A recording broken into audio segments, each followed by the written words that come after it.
ദൈവനാമത്തിന് മഹത്വം ഉണ്ടാകട്ടെ. അനുഗ്രഹിക്കപ്പെട്ട ഒരു സമയം കൂടെ കർത്താവ് നമുക്ക് ദാനമായിട്ട് തന്നിരിക്കുകയാണ്. നമുക്ക് ഇന്നത്തെ ചിന്തയ്ക്കായിട്ട് യെശയ്യാവിൻ്റെ പുസ്തകം 40-ന്റെ 30-31 വായിക്കാം. യെശയ്യാവ് 40-ന്റെ 30-31.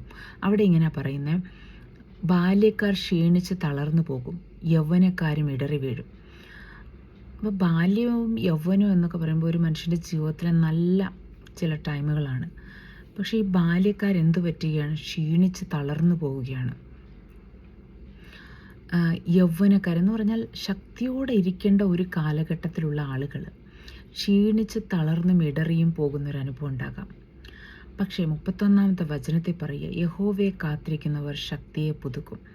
അപ്പോൾ പലപ്പോഴും നമ്മുടെ ജീവിതത്തിൽ ശക്തിയില്ലാതിരിക്കുന്ന അനുഭവങ്ങളിൽ, അല്ലെങ്കിൽ വേണ്ടത്ര ഈ ഒരു യൗവനക്കാരെ പോലെയുള്ള ശക്തി എനിക്കില്ല, എൻ്റെ ജീവിതത്തിൽ ഒത്തിരി ക്ഷീണാവസ്ഥകളുണ്ട്, എനിക്ക് ശക്തിയില്ല എന്ന് പറയുന്നവരോട് ദൈവത്തിൻ്റെ ആത്മാവ് പറയാം, നീ ദൈവത്തെ കാത്തിരിക്കുന്നൊരു വ്യക്തിയാണെങ്കിൽ, അത് ദൈവത്തെ അന്വേഷിക്കുന്നൊരു വ്യക്തിയാണെങ്കിൽ, നിൻ്റെ ശക്തിയില്ലായ്മയെ പുതുക്കി ശക്തിയാക്കി തരുവാൻ ദൈവത്തിന് കഴിയും. അപ്പം ചെയ്യേണ്ട ഒരു കാര്യം എന്ന് പറഞ്ഞാൽ ദൈവത്തെ കാത്തിരിക്കുക, അല്ലെങ്കിൽ ദൈവത്തോട് ചേർന്നിരിക്കുക എന്നുള്ളതാണ്. അത് നമ്മുടെ ജീവിതത്തിൽ നമ്മൾ ചെയ്യാൻ കഴിയുമെങ്കിൽ, നമ്മുടെ ബലമില്ലാത്ത അവസ്ഥകളിൽ, നമ്മൾ തളർന്നു പോകുന്ന അവസ്ഥകളിൽ ദൈവത്തിൻ്റെ ബലം നമ്മുടെ ഉള്ളിൽ പുതുക്കി തരുമെന്ന് പറയുന്നത്. നമ്മുടെ ശക്തിയെ പുതുക്കി തരും.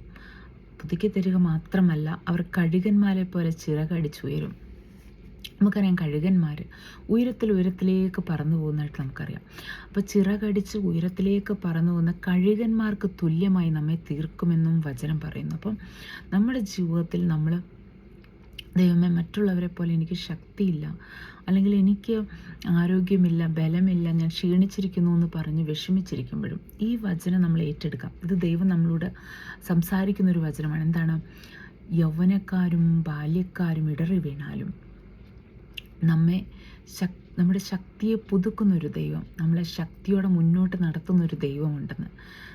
കഴുകന്മാർ എങ്ങനെ ചിറകടിച്ച് ഉയരത്തിലേക്ക് പറക്കുമോ, അതുപോലെ നമ്മുടെ ജീവിതത്തിൽ നമുക്ക് ഉയരത്തിലേക്ക് പറക്കുവാൻ കഴിയുമെന്ന് വചനം നമ്മളോട് പറയുകയാണ്. അവർ തളർന്നു പോകാതെ ഓടുകയും ക്ഷീണിച്ചു പോകാതെ നടക്കുകയും ചെയ്യും. അപ്പോൾ ഓടുന്ന അനുഭവങ്ങളിലൊക്കെ, ജീവിതയാത്രയിൽ ഓടിക്കൊണ്ടിരിക്കുമ്പോൾ നമ്മുടെ ജീവിതത്തിൽ ചിലപ്പോൾ എന്തോരും തളർച്ച വരാം, ക്ഷീണം വരാം. പക്ഷേ ദൈവവചനം പറയുക, ദൈവത്തെ കാത്തിരിക്കുന്നൊരു വ്യക്തിയുടെ ജീവിതത്തിൽ തളർന്നു പോകാതെ ഓടുവാനുള്ള കൃപ കർത്താവ് നമുക്ക് തരും.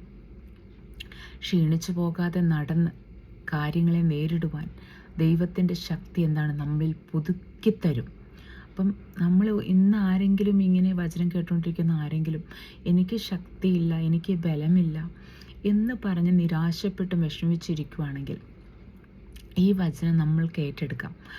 അതേ കർത്താവെ, എൻ്റെ ജീവിതത്തിൽ ശക്തിയില്ലെങ്കിലും കർത്താവെ, ഞാൻ അങ്ങേ കാത്തിരിക്കുന്നൊരു വ്യക്തിയായതുകൊണ്ട് തന്നെ വചനത്തിൽ പറയുന്നത് പോലെ കർത്താവെ, ഞാൻ ശക്തിയെ പുതുക്കും, ഞാൻ കഴുകനെ പോലെ ചിറകടിച്ച് ഉയരും, ഞാൻ ക്ഷീണിച്ചു പോകുകയില്ല, എനിക്ക് ഓടുവാനും നടക്കുവാനും കഴിയും എന്ന് ദൈവസന്നിധി നമുക്ക് ഏറ്റു പറയാൻ കഴിയണം. അപ്പം ദൈവവചനം നമ്മളോട് വ്യക്തമായിട്ട് പറയുകയാണ്, ബാല്യക്കാരും യൗവനക്കാരും ക്ഷീണിച്ചു പോയാലും കർത്താവിനെ അന്വേഷിക്കുന്നവർക്ക് ദൈവം എന്ത് ചെയ്യും? ശക്തിയെ പുതുക്കി തരും. അപ്പോൾ നമുക്ക് ദൈവസന്നിധി പ്രാർത്ഥിക്കാം, ദൈവമേ, ഞാൻ അങ്ങേ അന്വേഷിക്കുന്നൊരു വ്യക്തിയാണെങ്കിൽ കർത്താവ്, എൻ്റെ ജീവിതത്തിൽ ശക്തിയില്ലാത്ത അനുഭവം വരുമ്പോൾ എൻ്റെ ശക്തിയെ കർത്താവെ അങ്ങ് പുതുക്കി തരണേ. അപ്പോൾ കർത്താവ് നമ്മളെ പുതുക്കി തരും.